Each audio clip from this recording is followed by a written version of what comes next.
Hey everybody, it's Maria. Welcome back to my channel. Today I'd like to do an unboxing of an instrument that I've done before in the past, but I'm really excited because the same company that started me off on these small harps, Aklot, and I don't know if you could see it in the video, this is the original one they sent me. They sent me the new and improved version, which I'm really excited about because if you saw my video on this about a year and a half ago, it was before COVID, so maybe even a little before that. I think it was before COVID. I did this video and I was excited about it. It's beautiful. And then I had this, like you could see in the video, this perplexed look on my face because the string colors did not coincide with the norm. And before I got into lyres and harps and such, I didn't realize that if you got a nylon string harp, they were color-coded, and they were color-coded for a reason, so that it could help you like navigate the strings, so you knew kind of where you were. So if you were at the red strings, you were near a C. So then you would know before it would be a B and after it would be a D, and that would help guide you if you're reading music. The F's are supposed to be either blue or green. So in this harp, it was all willy-nilly and it made no sense, and they didn't realize that, the company that manufactured it for Aklot. So they were really great, and as soon as they could, they remanufactured the harps, and they call it the international strings. I don't know if that's the actual terminology, but that's what you will see if you're going to buy the correct one. You'll know by looking at it because the harp is diatonic, so it should be C, D, E, F, G, A, B, C, D, and so forth. And the first one should be red, okay?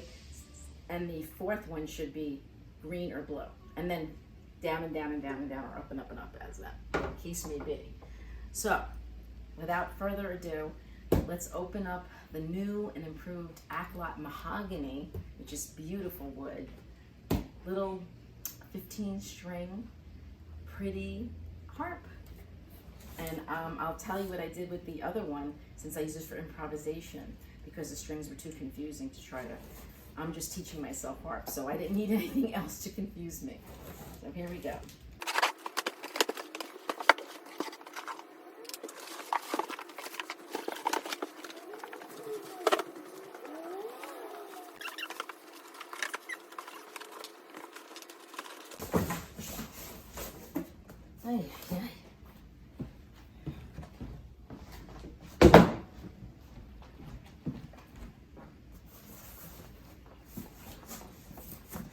We put this on here for Gracie because that's my little puppy.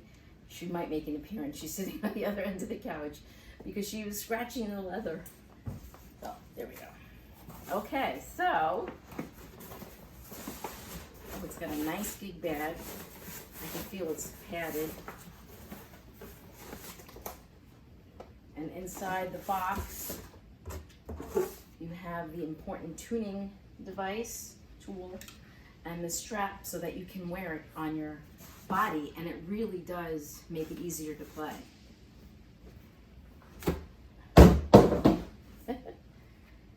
All right, so the gig bag says Aklot. That's their logo. Oh, here comes Gracie. And I better get this away or she'll just take off with it. I told you. She's sneaky. She picks my pockets. It's crazy. All right, Gracie, because okay. All right, so here we go. You excited, Gracie? I'm excited.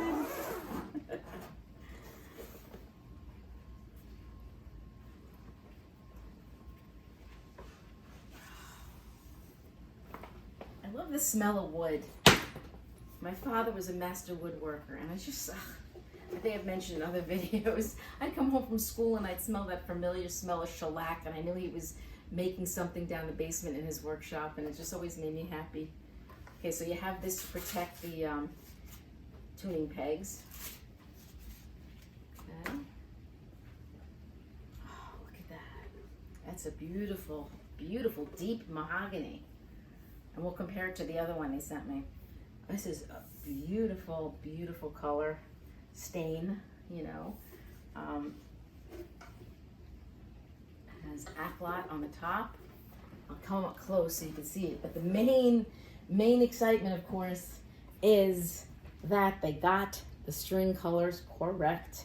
So we have red, C, D, E, F blue, G, A, B, C, red, D, E, F blue, G, A, B, C, red. Yay!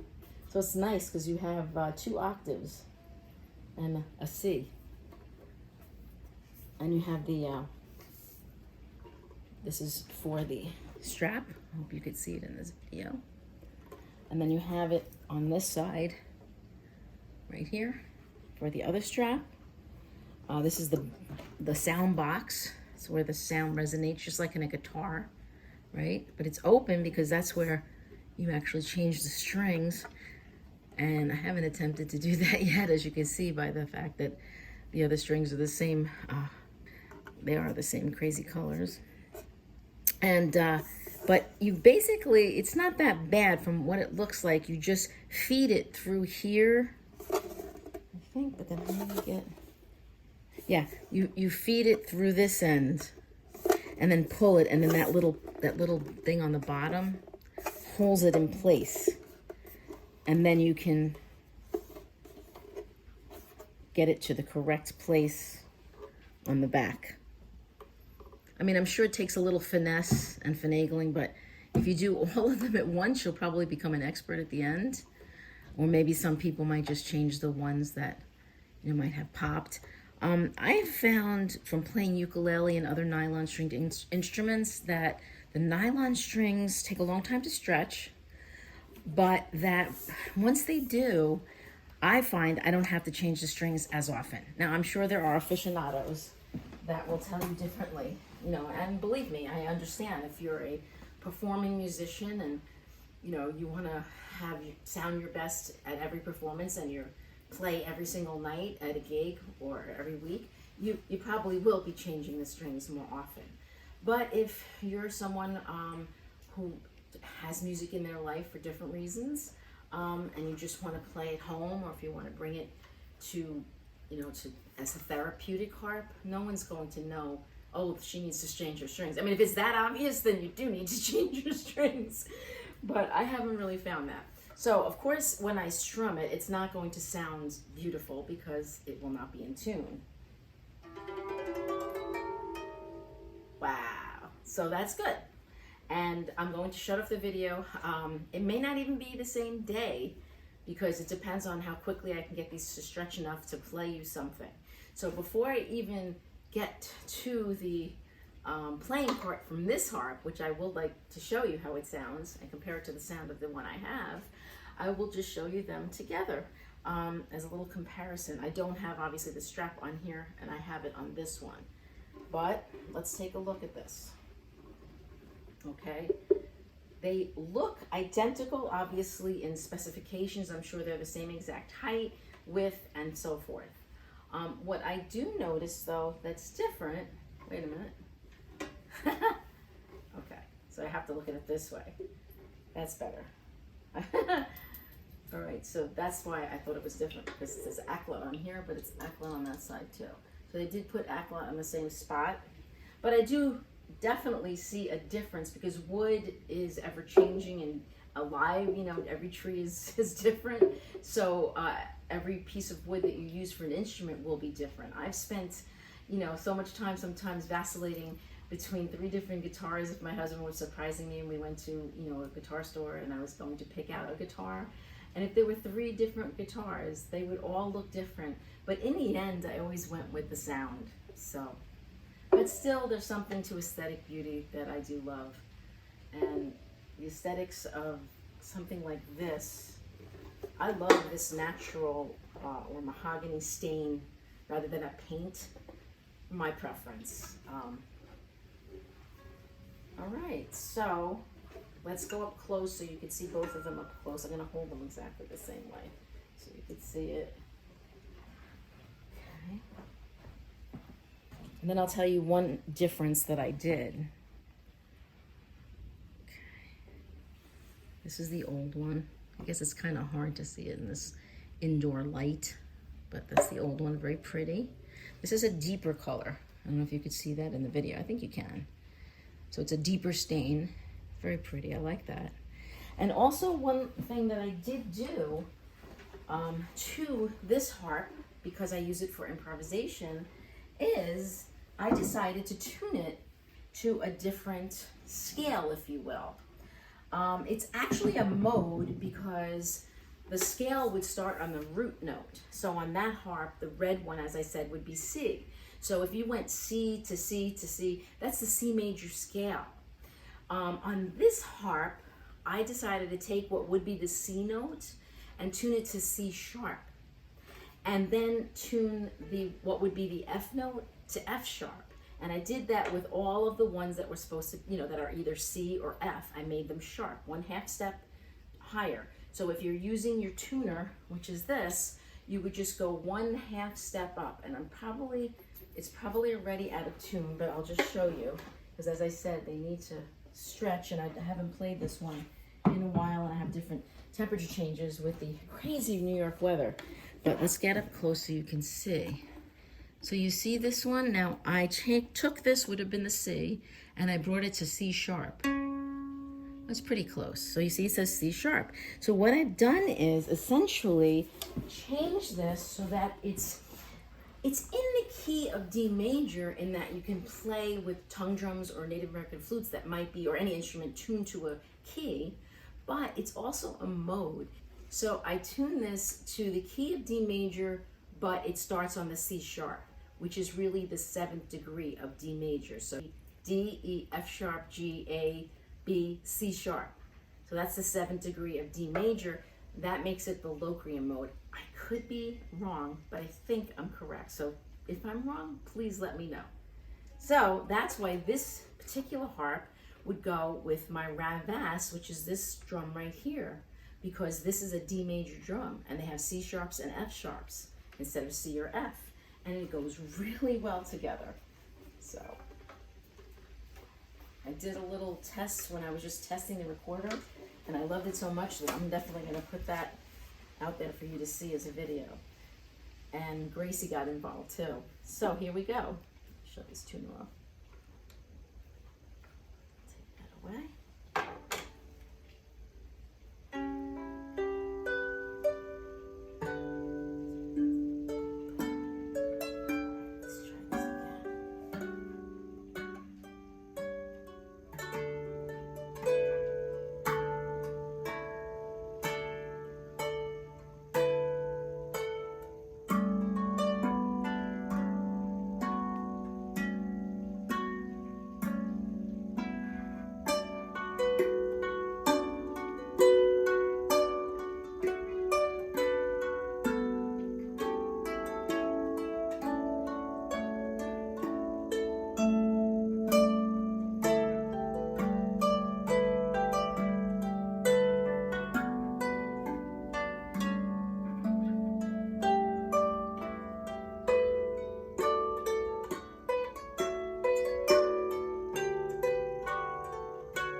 Now I'm right-handed, so my right hand is a little more familiar with playing, and it's a little easier for me to play because I'm right-handed. So what I'm going to do is, now I'm going to switch this to my left hand and play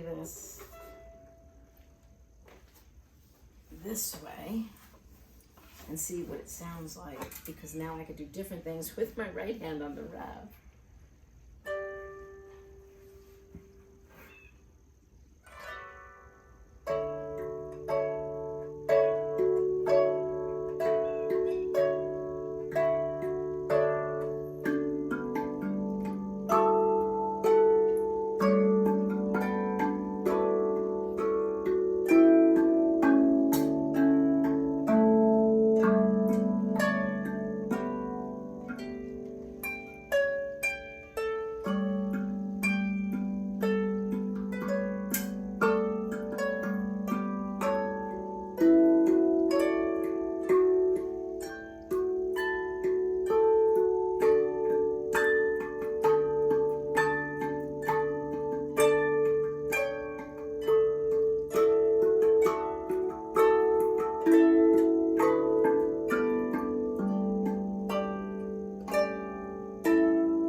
lots of things were rolling through my mind, like I can use mallets on the rav.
When you first start tuning it, it's going to take, days and days and days, and it depends on how often you play it. So if you leave it a week and go back, you're gonna have to keep re-stretching. So the more you play it, and the more that you tune it and stretch it, the more quickly it will stay in tune for longer periods of time.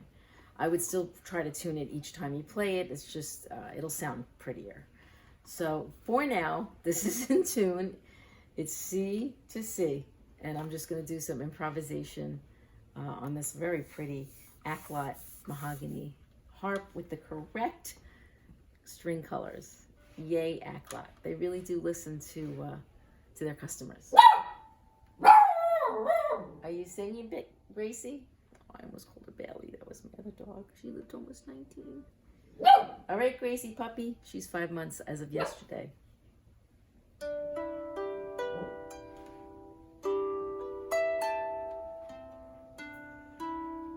So ready flat. Okay, but we'll just deal with it because it just literally just keep tuning it and tuning it. So I just want to share with you at least the sound of it.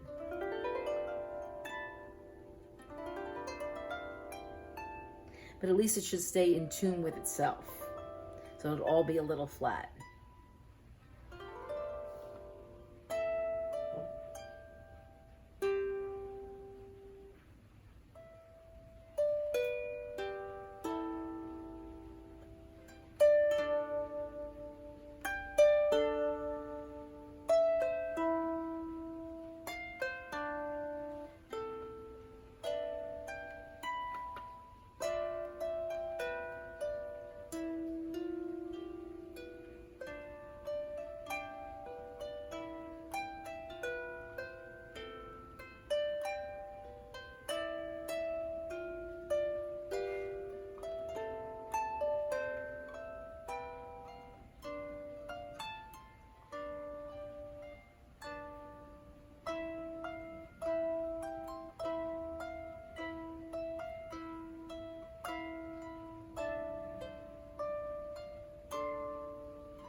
So I tell you, just playing nothing just may not sound great to you guys, but when you play it, it just feels so good. I don't know if it's the vibration of the strings.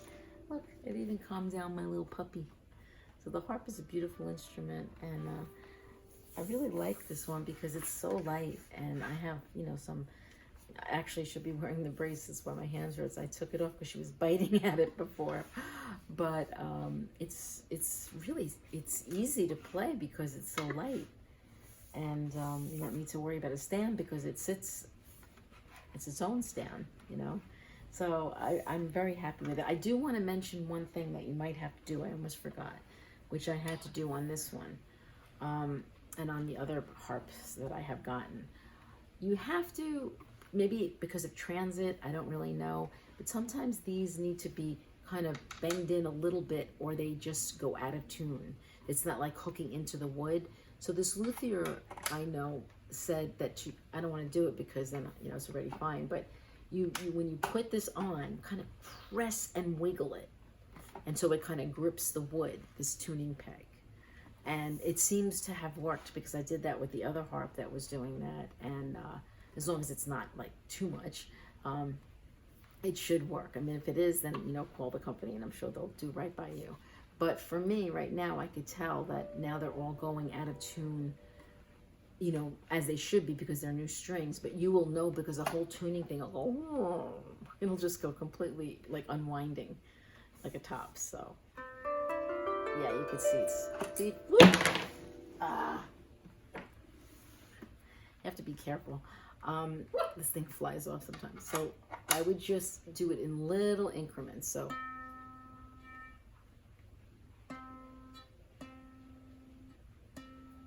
now it's in tune. And then also when you pull it off that way. If you wiggle it off, you're gonna wiggle it right out of tune again.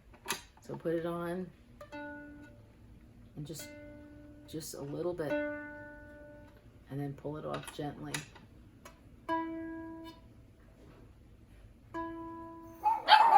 So take your time with this.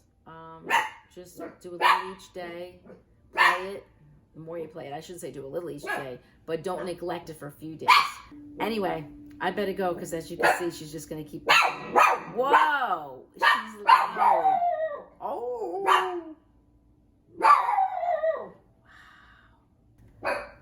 So I'm going to head off because Gracie's just going to keep barking. Needs my attention. But yeah, I really like it. Play it as often as you can. Stretch those strings. And as they say, make a beautiful noise. I think she's making a beautiful noise in my ears anyway. Take care, everybody. Have a great day.